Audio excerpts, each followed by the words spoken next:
Buenos días, mis hermanos, el Señor les bendiga. Espero que hayan tenido una excelente semana. Ahora le invito a estudiar la palabra del Señor, segunda de Crónicas, capítulo 35, verso 1 al 27, que lleva por título Josías celebra la Pascua. Acompáñenme a leer nuestros clásicos versos de partida, como siempre, honrando al Padre, al Hijo y al Espíritu Santo.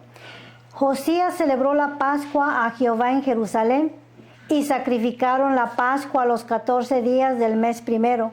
Puso también a los sacerdotes en sus oficios y los confirmó en el ministerio de la casa de Jehová. Y dijo a los levitas que enseñaban a todo Israel y que estaban dedicados a Jehová: poned el arca santa en la casa que edificó Salomón, hijo de David, rey de Israel, para que no la carguéis más sobre los hombros. Ahora servid a Jehová vuestro Dios y a su pueblo Israel. Oremos.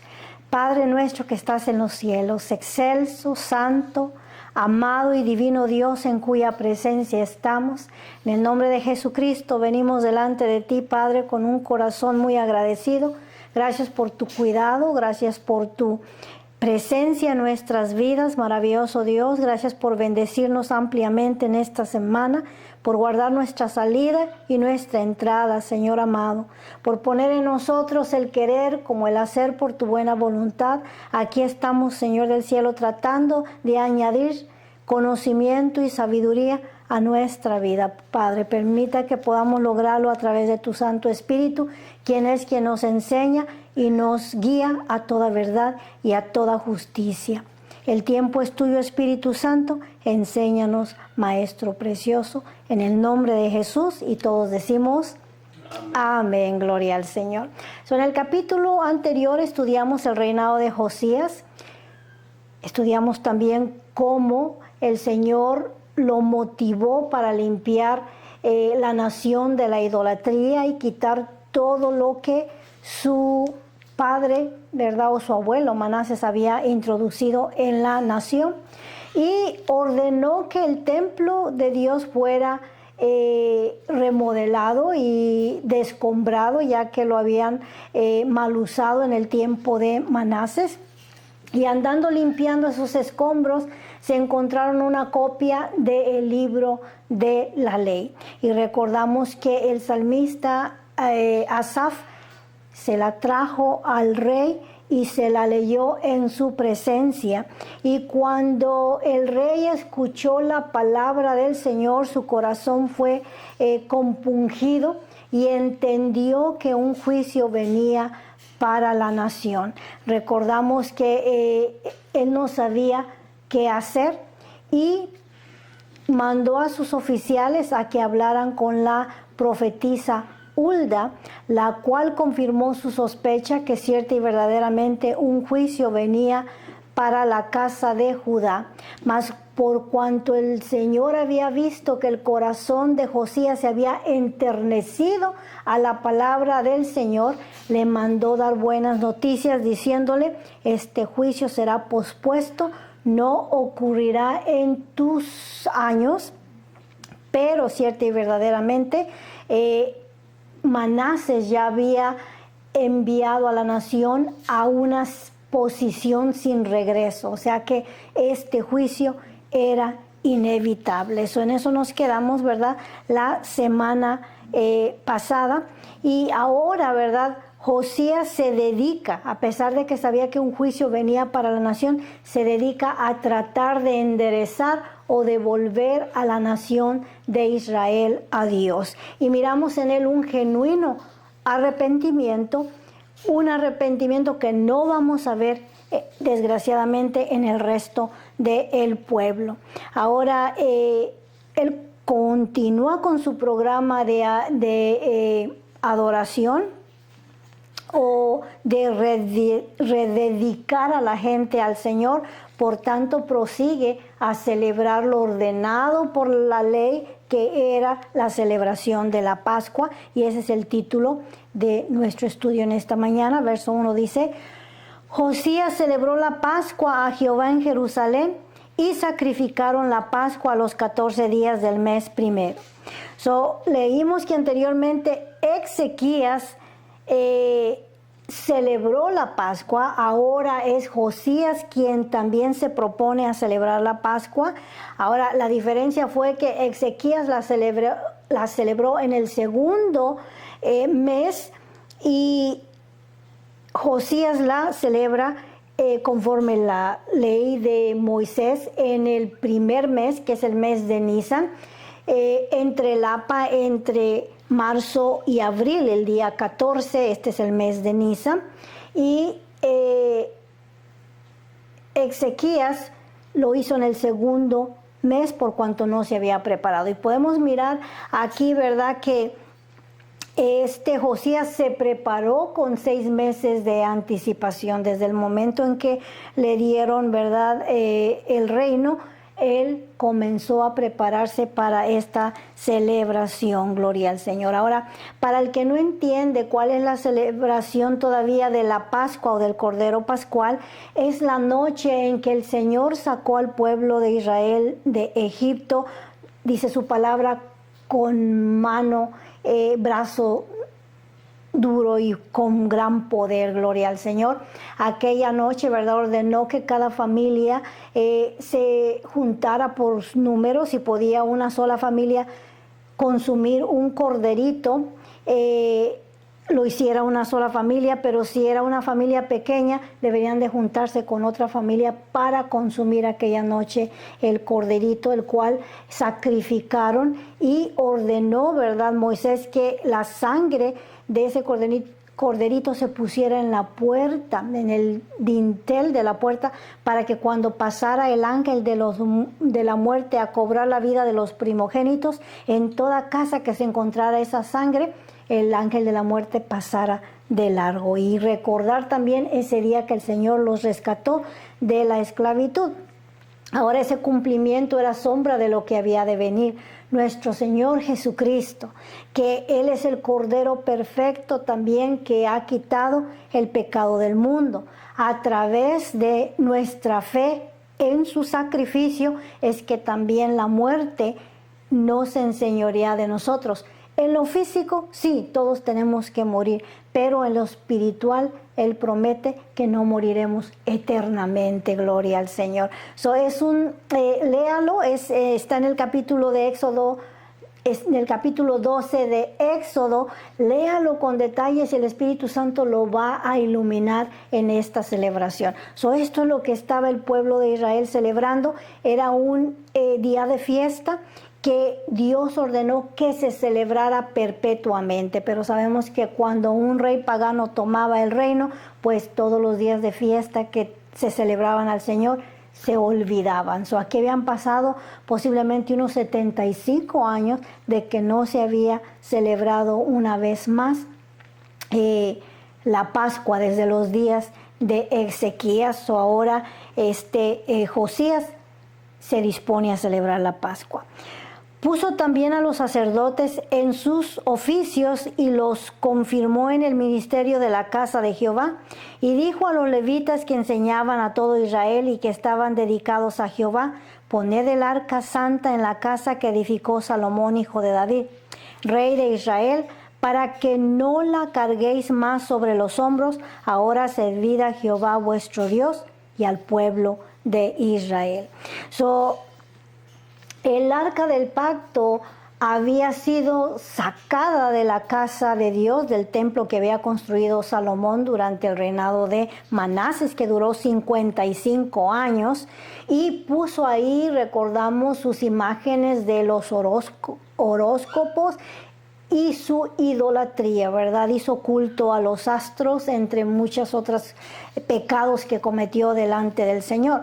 Ahora que Josías había limpiado de nuevo el templo y remodelado el templo, ordenó que el arca del pacto se regresara de nuevo a la casa de Dios. Ya no era necesario cargarla en los hombros. La idea de Salomón de hacer ese templo que había diseñado David, y que la idea y el pensamiento y el deseo había comenzado en David, era para que el arca de Dios reposara dentro de este templo. Ahora, una vez más, Josías entiende ese concepto y le dice, regresen el arca de nuevo a la casa de el Señor. Dice, preparaos según las familias de vuestros padres por vuestros turnos, como lo ordenaron David, rey de Israel, y Salomón su hijo. Cada una de las familias de Leví tenía una tarea que desempeñar. Estas instrucciones las dejó escritas David antes de morir para que cada familia sirviera conforme Dios los había puesto, ¿verdad? A unos para el sacerdocio, que eran los que venían de la tribu de Moisés, de Coat, y los Merari, ¿verdad?, para cantores, y los de Gersón para cargar todo el inmobiliario del templo. Más ahora ya eso no se usaba por cuanto ya tenían un templo permanente, pero de cualquier manera tenían tareas para servir de porteros, para limpiar el templo, para recibir a la gente, para ministrar y para los sacrificios y para la música, gloria al Señor. Cada uno tomó su posición conforme David lo había establecido. Estad en el santuario según la distribución de las familias de vuestros hermanos, los hijos del pueblo, y según la distribución de las familias de los levitas. Santificad luego la Pascua, y después de santificaros, preparad a vuestros hermanos para que hagan conforme a la palabra de Jehová dada por medio de Moisés. Antes de una celebración, antes de sacrificar, los sacerdotes tenían que purificarse, y esa purificación podía durar hasta una semana antes de poder ministrar en el altar de Dios. Comienzan de nuevo celebrando la Pascua, recordando la libertad que el Señor le dio a Israel de la esclavitud de los egipcios. Dice, y dio el rey Josías a los del pueblo ovejas, corderos y cabritos de los rebaños, en número de 30,000 y 3,000 bueyes, todo para la Pascua, para todos los que se hallaron presentes, esto de la hacienda del rey, Eso fue lo que él donó para este tremendo día de fiesta, ¿verdad? Recordemos que la gente se daba cita de todos los alrededores.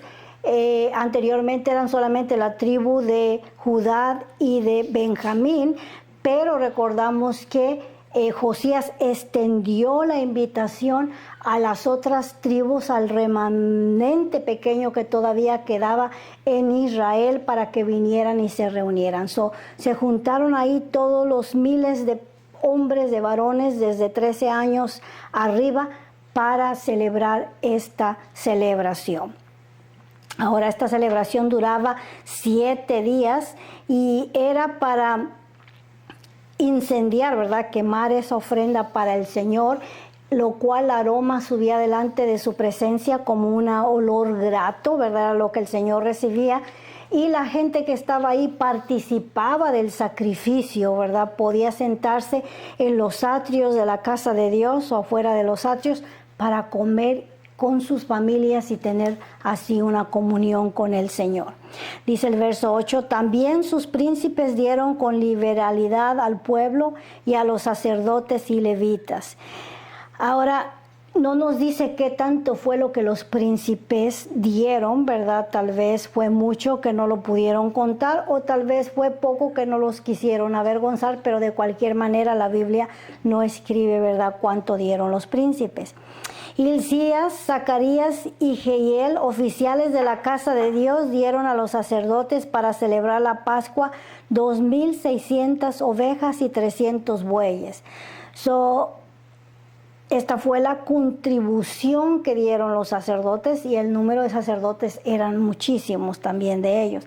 Asimismo, Conanías y Semaías y Natanael, sus hermanos, y Asabías, Geliel y Josabad, jefes de los levitas, dieron a los levitas para los sacrificios de la Pascua 5,000 ovejas y 500 bueyes. El total, ¿verdad?, de todos los sacrificios fueron 37,600 ovejas y 3,800 bueyes. Ahora dice, más los sacrificios de los príncipes, que como le dije no fueron mencionados. Fue un tremendo asado o barbecue para el Señor en aquel día, y para alimentar a esos miles de personas que se dieron cita en aquel lugar. 7 días había que darles de comer. Alguna de la carne iba asada y la otra carne iba hervida en el perol, no duda que con diferentes especies, ¿verdad? Y panes para acompañar la carne. Gloria al Señor. Dice, preparando así el servicio, los sacerdotes se colocaron en sus puestos, y asimismo los levitas en sus turnos, conforme al mandato del rey, y sacrificaron la Pascua, y esparcieron los sacerdotes la sangre recibida de la mano de los levitas, y los levitas desollaban las víctimas. Tomaron luego del holocausto para dar conforme a los repartimientos de las familias del pueblo, a fin de que ofreciesen a Jehová según está escrito en el libro de Moisés, y asimismo tomaron de los bueyes. Gloria al Señor. Prepararon los sacrificios de acuerdo a la ley de Moisés, el sacrificio de ofrenda de paz, de holocausto o de reconciliación por sus propios pecados y por los pecados de toda la nación, ¿verdad? Y asimismo, con orden, sentaron a las familias para que participaran de las ofrendas. Y asaron la Pascua al fuego conforme a la ordenanza, mas lo que había sido santificado lo cocieron en ollas, en calderos, sartenes, y lo repartieron rápidamente a todo el pueblo. Y esto se hizo por 7 días continuos. Ahí hubo un gran festín, ¿verdad?, delante de la presencia del Señor. Y no duda que se leyó la palabra del Señor recordando aquel día en que el Señor los sacó con mano dura, con brazo poderoso de la mano de Faraón, que los tenía subyugados, de ese pesado yugo, dice la palabra del Señor.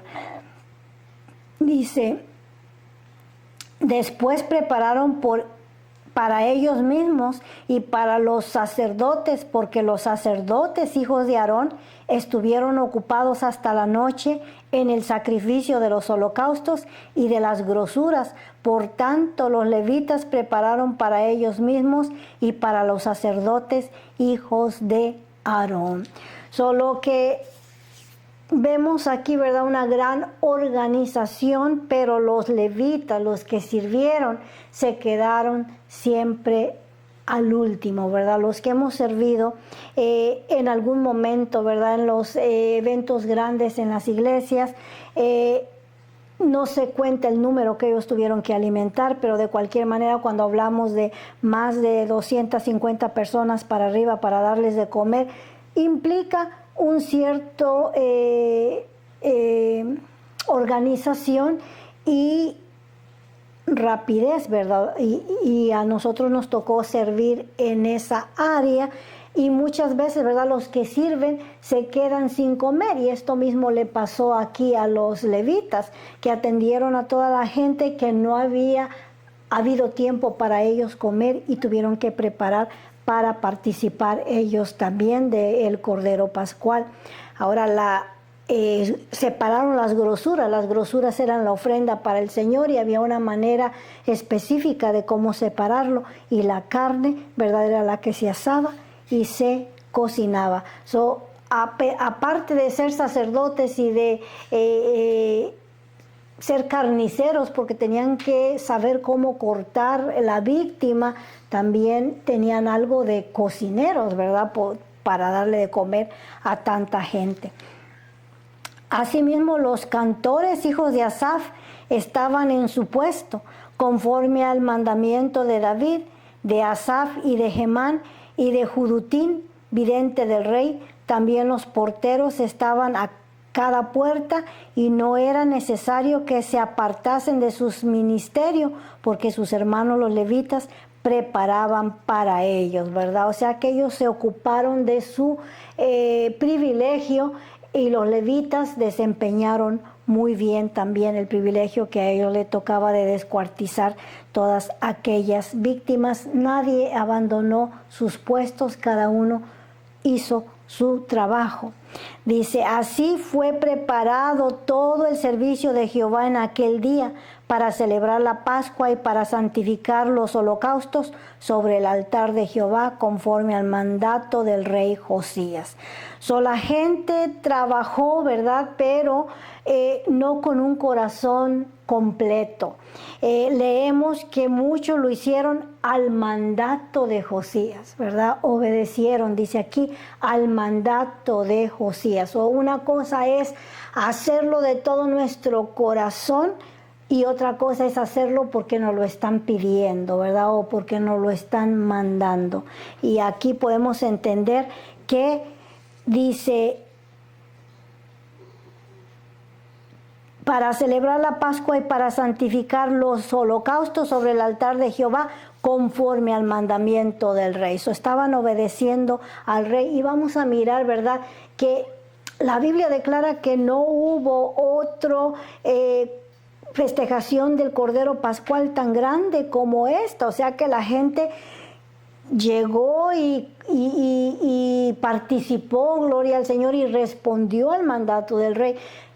Pero vamos a mirar que su corazón no estaba en realidad en las cosas de Dios. El corazón del rey sí, fue genuino y fue recto ante el Señor, ¿verdad? Él sí se convirtió a Dios de todo su corazón, pero no el pueblo, ¿verdad? El pueblo ya había sido dañado, lastimado por las prácticas del rey anterior, Manases, que por 55 años llevó a la nación al desvoladero, aunque se arrepintió.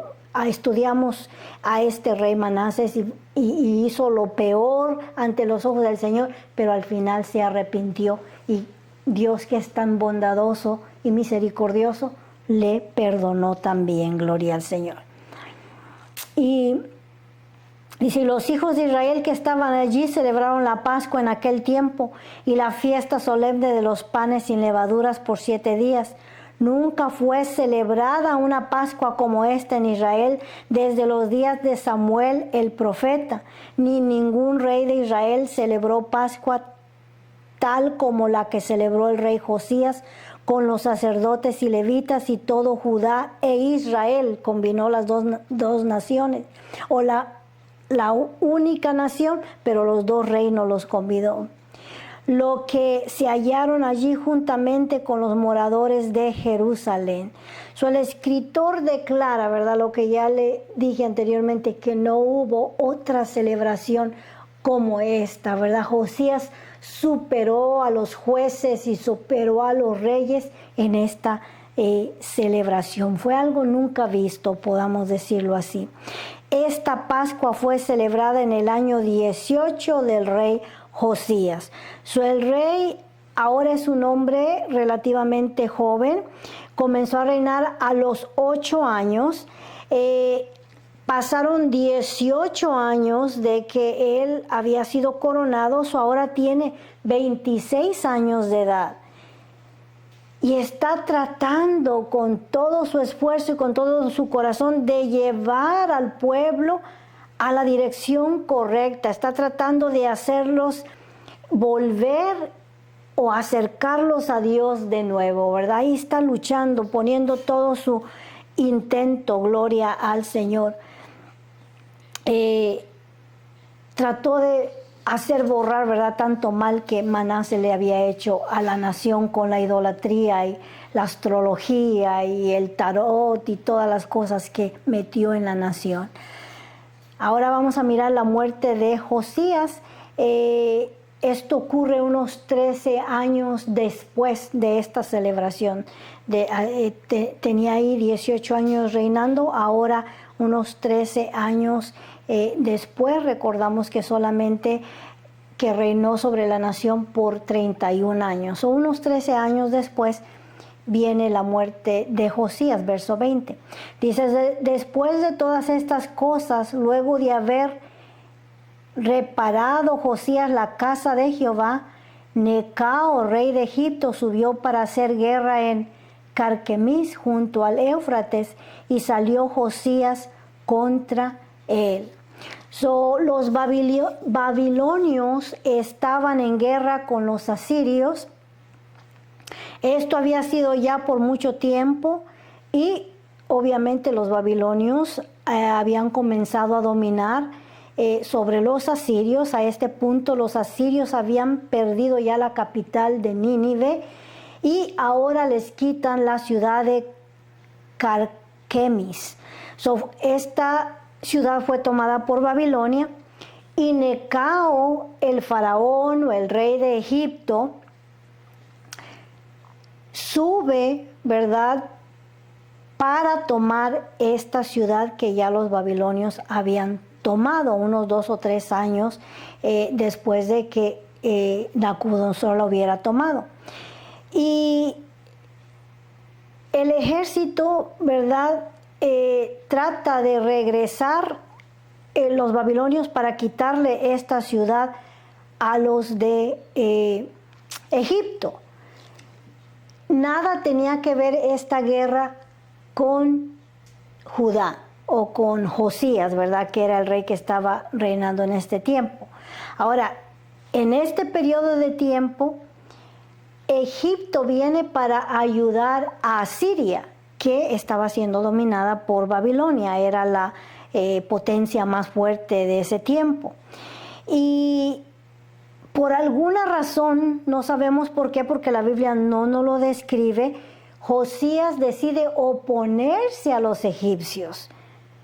Tal vez porque se recordó de los años que Egipto tuvo cautivo o usó como esclavo a la nación de Israel. No lo sabemos, pero no le pareció la presencia de Egipto ahí en Israel. Ahora, era inevitable que Egipto no tuviera que cruzar por Israel para llegar a Babilonia y viceversa. Babilonia también tenía que cruzar por Israel para llegar a Egipto. Y muchas veces, ¿verdad?, se enfrentaron también en el valle de Megiddo, ahí donde ocurrieron la mayoría de las batallas del pueblo de Israel. Dice, y Necao le envió mensajeros diciendo, ¿qué tengo yo contigo, rey de Judá? Yo no vengo contra ti hoy, sino contra la casa que me hace guerra. Y Dios me ha dicho que me apresure. La cosa no es contigo, Josías. Yo voy contra Babilonia, no me entretengas. Yo voy por mandato de Dios, ¿verdad? Aquí él está diciendo que está obedeciendo un mandato de Dios. Dice, no te interpongas, deja de oponerte a Dios, quien está conmigo, no sea que Él te destruya. Este es el mensaje de un rey pagano. Le está advirtiendo al rey judío, al rey creyente, que no se entrometa, que él está haciendo la obra de Dios. Es posible que Josías sintió que Necao, ¿verdad?, ¿qué conocimiento tiene del verdadero Dios? Faraón o Faraón Neco es un hombre impío, un hombre pagano, un hombre que sirve a la idolatría. ¿Por qué viene a decirme que no me entremeta, que él ha subido para ayudar a Siria y esta alianza es de parte de Dios? Vengo a obedecer la orden de Dios. Pero por la historia y no entendemos en esta ocasión por qué se mete o se entromete cuando el faraón le dijo que no era la guerra contra ellos. Él debió dejar que ellos se enfrentaran y arreglaran su asunto y él debió de haberse quedado quieto, pero no quiso escuchar el consejo de Necao, del faraón impío. Ahora, él asegura que Dios lo había enviado y la palabra del Señor no dice lo contrario. Ahora, aquí está el rey pagano advirtiendo a Josías, un hombre de Dios, que no se interponga entre ellos porque él está sirviendo un mandato o una orden de Dios. Josías ha sido fiel a Dios, un instrumento que el Señor usó para salvar a su pueblo, al menos a extenderles, ¿verdad?, la prosperidad por unos 31 años más.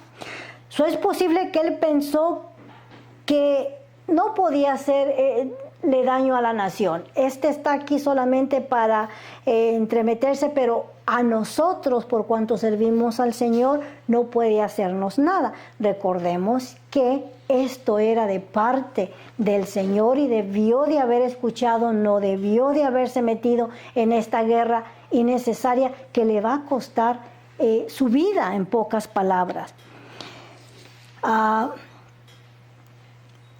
Y es posible que Josías se sintió así y no escuchó consejo de Necao. Tuvo un concepto muy alto de él, ¿verdad?, para no recibir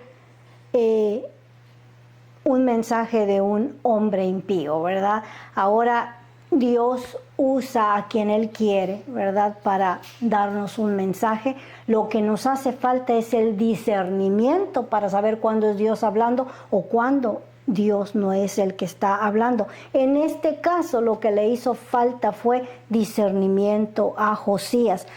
Él pudo haber enviado mensaje a la profetisa Hulda o a Jeremías, que ya estaba profetizando durante sus días, para preguntar la voluntad de Dios, pero no preguntó. Posiblemente, como dije, tuvo un concepto más alto de él mismo, de lo cual Pablo nos dice en Romanos 12, digo pues, por la gracia que me es dada a cada cual que está entre vosotros, que no tengáis más alto concepto de sí que el que debe tener, sino que piense de sí con cordura conforme a la medida de fe que Dios repartió a cada uno. Dios está contigo, pero esta no es tu guerra, esta no es tu batalla. Como dije, le hizo falta discernimiento para escuchar y quedarse quieto en esta ocasión, gloria al Señor. Mas Josías no se retiró, dice aquí, sino que se disfrazó para darle batalla y no atendió a las palabras de Necao, que eran de boca de Dios. La palabra del Señor nos dice claro que el faraón impío estaba en lo correcto, Dios lo había enviado. Y vino a darle batalla en el campo de Megiddo. No apercibiéndose de la advertencia de Dios, subió a la batalla, o no buscando la dirección de Dios, ¿verdad? Porque pudo haberla encontrado a través de los profetas. Dice, y los flecheros tiraron contra el rey Josías. Entonces dijo el rey a sus siervos, quitadme de aquí, porque estoy gravemente herido. El curso de la historia de Judá fue cambiado por este rey testarudo o cabezón que no quiso escuchar la advertencia de el rey impío. Y aquí está diciendo, sáquenme de aquí porque estoy herido. Hay que escuchar a Dios a tiempo, antes de que seamos heridos, ¿verdad? ¿Cuántas veces el Señor a tiempo no nos ha dicho, no quiero que hagas esto, no hagas alianza con tal persona o no vayas a tal lugar? pero no escuchamos la voz de Dios y desgraciadamente somos heridos de alguna manera y entonces es que decimos, sácame de aquí o ayúdame, ¿verdad? Si escucháramos a tiempo la voz del Señor, no tendríamos que lamentarnos después. Entonces sus siervos lo sacaron de aquel carro y lo pusieron en un segundo carro que tenía y lo llevaron a Jerusalén, donde murió, y lo sepultaron en los sepulcros de sus padres, y todo Judá y Jerusalén hicieron duelo por Josías. ¿Y quién no iba a hacer, verdad, duelo o luto por un hombre que desde temprana edad honró, sirvió, veneró a Dios, excepto por esta falta, ¿verdad? Que no afectó su salvación, sino que afectó solamente su vida física. Murió relativamente joven, de 39 años, cuando pudo seguir, ¿verdad?, reinando en paz sobre Judá, o extendiendo el juicio de Judá. Gloria al Señor. Y Jeremías endechó en memoria de Josías. Nos damos cuenta, verso 25, que Jeremías entra en escena, gloria al Señor. Jeremías es apenas un muchacho y Jeremías ya estaba, ¿verdad? Ya el Señor lo había llamado. Vamos a mirar cuando estudiemos el libro de Jeremías, ¿verdad? Vamos a poder poner la historia junta. El libro de Jeremías fue escrito en estos tiempos, gloria al Señor. Y a él le tocó despedirlo y a él le tocó dirigir su sepelio, ¿verdad? Lo enterraron, lo llevaron al sepulcro de sus padres y lo honraron como el rey que merecía, ¿verdad?, toda esta honra. Y era un mes entero el que la nación, ¿verdad?, hacía duelo, hacía luto por un rey, gloria al Señor. Dice, todos los sacerdotes y cantores recitan esas lamentaciones sobre Josías hasta hoy y las tomaron por norma para endechar en Israel, las cuales están escritas en el libro de los lamentos. Y recordamos que el que escribió el libro de lamentaciones es también Jeremías, ¿verdad? Y en alguna parte de ahí, cuando lleguemos más adelante, vamos a mirar cuáles eran estas endechas que ellos repetían, gloria al Señor, en honor de Josías.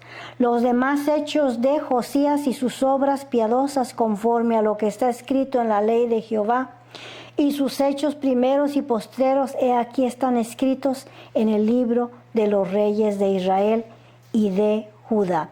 Y estos capítulos, capítulo 23 de Segunda de Reyes, es donde miramos también la celebración de la Pascua y la muerte de Josías, ¿verdad? Ahí puede encontrar usted más referencias al respecto. Este fue el triste fin de Josías. Si insistimos estar donde no debemos de estar, donde Dios no quiere que estemos, vamos a ser lastimados, ¿verdad? Esa no era su guerra, insistió en estar ahí y fue lastimado, ¿verdad?, por el enemigo. Josías fue un buen rey, como dije, no se perdió, su alma no se perdió, solamente cortó su vida muy pronto por no escuchar la advertencia de Dios. Y vamos a ver más adelante a Jeremías, ¿verdad?, tratando de continuar con la tarea de Josías, tratando de enderezar al pueblo, tratando de que el pueblo se vuelva a Dios y desista de su idolatría y de su infidelidad. Así es que no se pierdan, nos queda un capítulo. Ánimo, pueblo del Señor, ya vamos a cerrar este libro de Segunda de Crónicas, no se lo pierda. Vamos a orar para ser despedidos. Padre que estás en gloria, maravilloso Dios, te agradecemos en esta hora por tu palabra, Señor del cielo. Gracias por la advertencia, maravilloso Dios, de no entremeternos, Señor del cielo, en las guerras que no son nuestras, Padre bueno. a no estar en los lugares a los cuales, Señor del cielo, tú nos has llamado a estar, precioso Dios. Que aprendamos, Señor del cielo, esta lección, Señor amado, que tuvo que pasar el rey Josías, Padre Santo, que aprendamos, Señor del cielo, de teoría, Padre Santo, y no de práctica. Ayúdanos, Señor del cielo, a honrarte con nuestra vida, precioso Dios, y pedimos discernimiento, maravilloso Dios, para poder discernir, Señor mío y Dios mío, cuando recibimos la advertencia, Padre bueno. Te pido por tu pueblo en esta semana, que tu presencia sea con ellos como poderoso gigante y que tu gloria sea su retaguardia, precioso Dios. Provéele al necesitado, liberta al cautivo, maravilloso Dios, levanta al caído, Señor del cielo, y síguenos ayudando. Todo esto te lo pedimos en el poderoso y santo nombre de Jesucristo nuestro Señor. Hermanos, que el Señor les bendiga y les regale otra preciosa semana.